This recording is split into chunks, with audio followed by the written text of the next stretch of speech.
అల్లా ఆశీస్సులతో తెనాలి ప్రాంత ప్రజలందరూ సంతోషంగా ఉండాలని మాజీ ఎమ్మెల్యే అన్నాబత్తుని శివకుమార్ ఆకాంక్షించారు.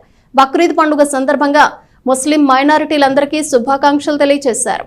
బక్రీద్ పండుగను పురస్కరించుకుని పట్టణానికి చెందిన పలువురు ముస్లిం మైనార్టీలు మాజీ ఎమ్మెల్యే అన్నాబత్తుని శివకుమార్ను మర్యాదపూర్వకంగా కలిశారు.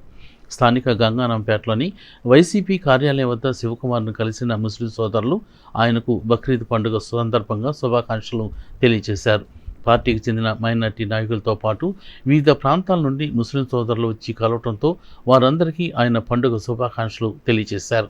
త్యాగానికి ప్రత్యేకంగా నిలిచే బక్రీద్ పండుగను కుటుంబ సభ్యులతో కలిసి అంతా సంతోషంగా జరుపుకోవాలని శివకుమార్ ఆకాంక్షించారు. ఈ ప్రాంతంపై అల్లా ఆశీస్సులు ఎల్లప్పుడూ ఉండాలని ఆయన కోరారు. తెనాలి నియోజకవర్గ ముస్లిం సోదరులందరికీ బక్రీద్ ఈద్ ముబారక్. బక్రీద్ అంటేనే అది త్యాగానికి ప్రతిరూపం. సో ఆ అల్లా ఆశీస్సులు ఈ ప్రాంతానికి, ఈ ప్రాంతంలో నివసించే మైనార్టీ సోదరులందరికీ ఉండాలని మరొకసారి నియోజకవర్గ ముస్లిం సోదరీమణులందరికీ బక్రీద్ ఈద్ ముబారక్.